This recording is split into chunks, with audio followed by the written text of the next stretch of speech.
창세기 1장 2절 말씀. 땅이 혼돈하고 공허하며 흑암이 깊음 위에 있고 하나님의 신은 수면에 운행하시니라.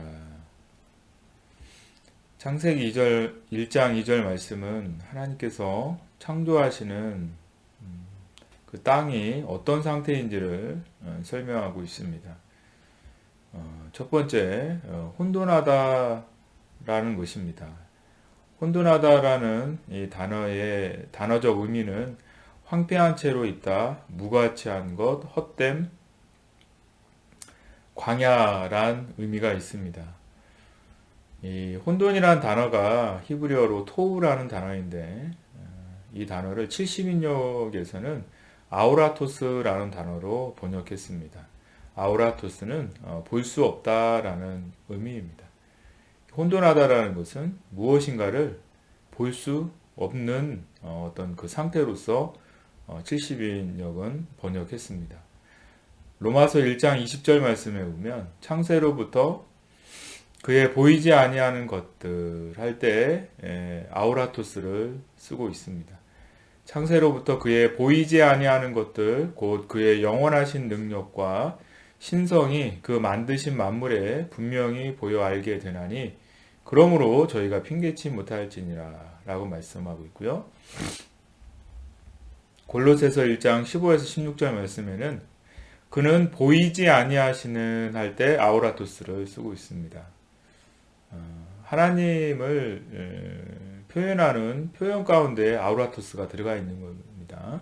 그는 보이지 아니하시는 하나님의 형상이요 모든 창조물보다 먼저 나신 자니 만물이 그에게 창조되되 하늘과 땅에서 보이는 것들과 보이지 않는 것들과 혹은 보좌들이나 주관들이나 정사들이나 권세들이나 만물이 다 그로 말미암고 그를 위하여 창조되었고 라고 말씀하고 있고요.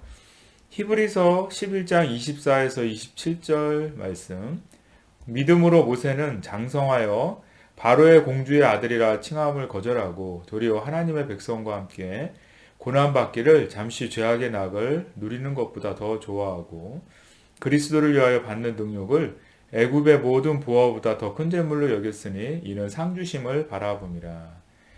믿음으로 애굽을 떠나 임금의 노함을 무서워 아니하고 곧 보이지 아니하는 자 할 때 아우라토스를 쓰고 있습니다.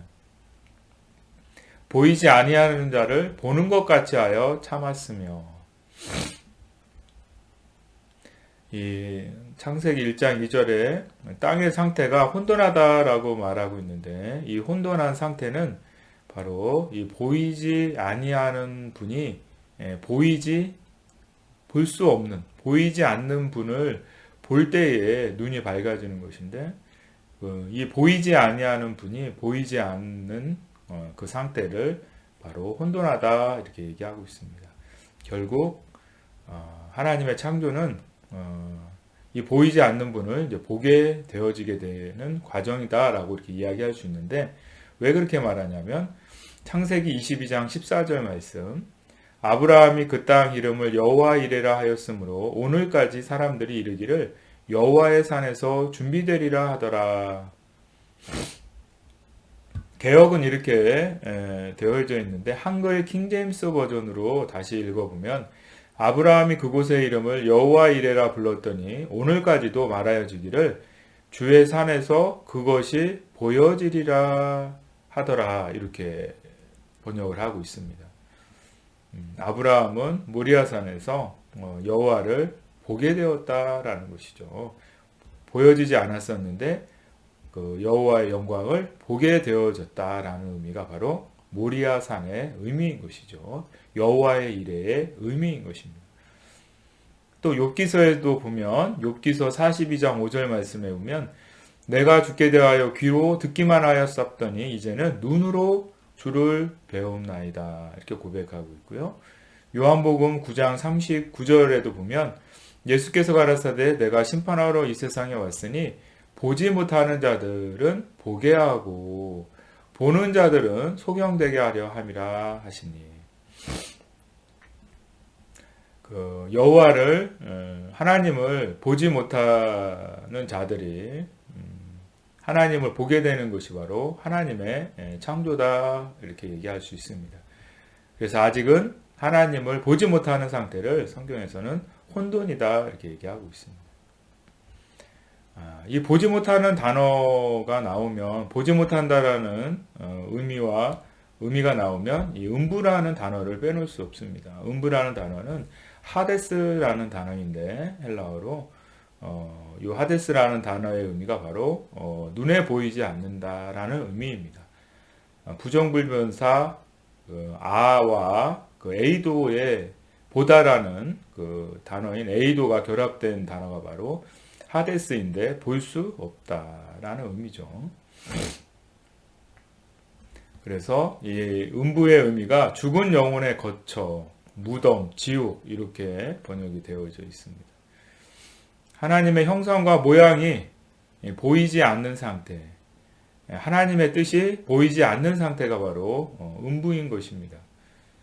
창세기 1장 2절은 바로 음부에서 시작하고 있는 것입니다. 마태복음 16장 18절 말씀을 보면 또 내가 네게 이르노니 너는 베드로라 내가 이 반석 위에 내 교회를 세우리니 음부의 권세가 이기지 못하리라. 계시록 1장 18절 말씀에도 곧 산자라 내가 전에 죽었었노라 볼지어다 이제 세세토록 살아있어 사망과 음부의 열쇠를 가졌다라고 말씀하고 있습니다. 계시록 1장 18절 말씀에 보면 이 음부를 사망과 연결시키는 것을 우리는 알 수 있습니다. 사망과 음부의 열쇠를 가졌다. 이 사망은 생명과 대조되는 개념이죠. 요한복음 1장 1절에서 4절 말씀에 보면 태초에 말씀이 계시니라 이 말씀이 하나님과 함께 계셨으니 이 말씀은 곧 하나님이시니라. 그가 태초에 하나님과 함께 계셨고 만물이 그로 말미암아 지은 바 되었으니 지은 것이 하나도 그거 없이는 된 것이 없느니라 라고 말씀하며 그 안에 생명이 있었으니 이 생명이 바로 사람들의 빛이다 라고 말씀하고 있습니다.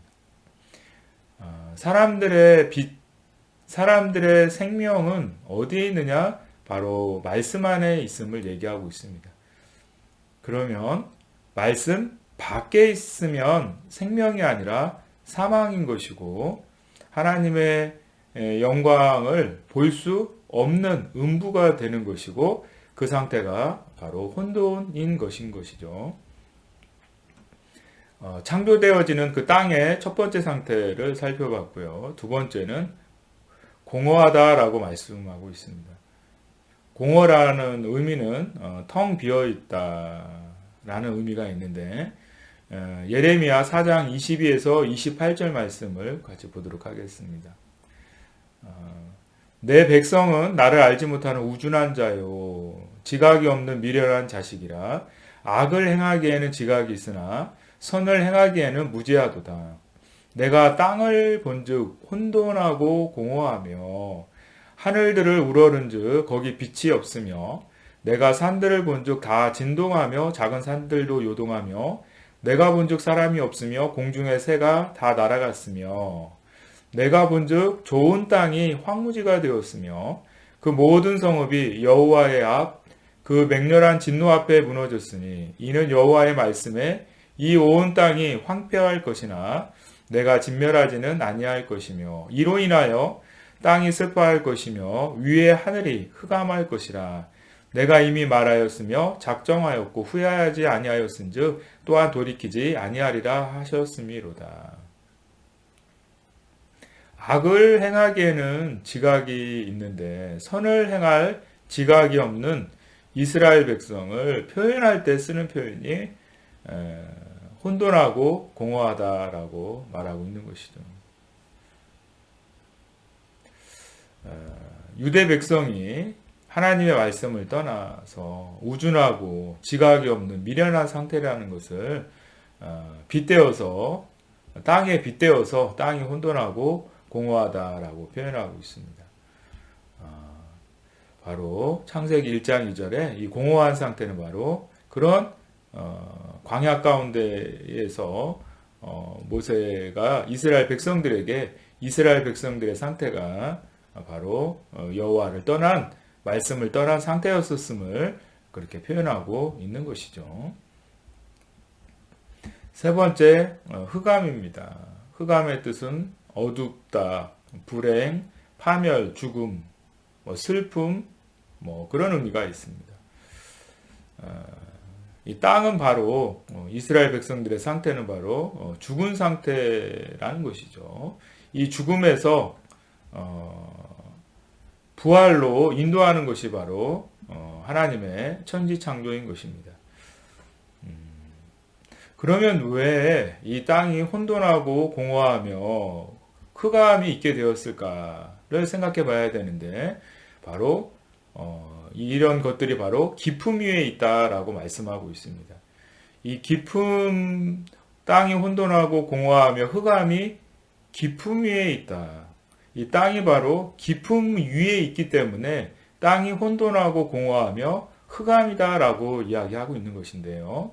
이 기품이라는 단어가 히브리어로는 테홈이라는 단어입니다. 이것을 헬라어로 번역하면 바로 아비수스라는 단어며 바로 무적행으로 우리가 알고 있는 단어입니다. 이 땅이, 그러니까 이스라엘 백성이, 하나님의 백성이 혼돈하고 공허하며 흑암인 이유가 바로 기품 위에 있기 때문인데, 이 기품이라는 단어가 바로 무적행이다라는 것이죠. 하나님의 말씀이 생수가 없는 그런 상태를 무적행으로 우리가 볼 수 있는 것입니다. 하나님의 백성이면서 하나님의 말씀에 물이 없는 그런 무적행인 상태이기 때문에 그 땅이 혼돈하고 공허하고 흑암에 가득 차 있다라는 것이죠. 그런 땅을 하나님의 신이 이제 운행하시는다라고 말씀하고 있습니다. 천지 창조는 바로 하나님의 영이 바로 무적행에 침투하는 그것이 바로 천지 창조인 것이죠. 하나님의 백성이 하나님을 알지 못할 때는 바로 혼돈과 공허와 어둠으로 살 수밖에 없습니다. 그런데 그런 흑암 가운데 있는 자신의 백성을 하나님께서 말씀의 빛으로 창조해 가시는 과정이 바로 창세기의 과정이 되는 것입니다. 마지막으로 마태복음 4장 16절 말씀을 읽고 오늘 말씀을 마치겠습니다. 흑암에 앉은 백성이 큰 빛을 보았고 사망의 땅과 그늘에 앉은 자들에게 빛이 빛이었도다 하였느니라. 오늘도 말씀의 빛이 우리에게 비춰짐으로 하나님의 창조가 일어나는 귀한 한날 되어지기를 주의 이름으로 축원합니다.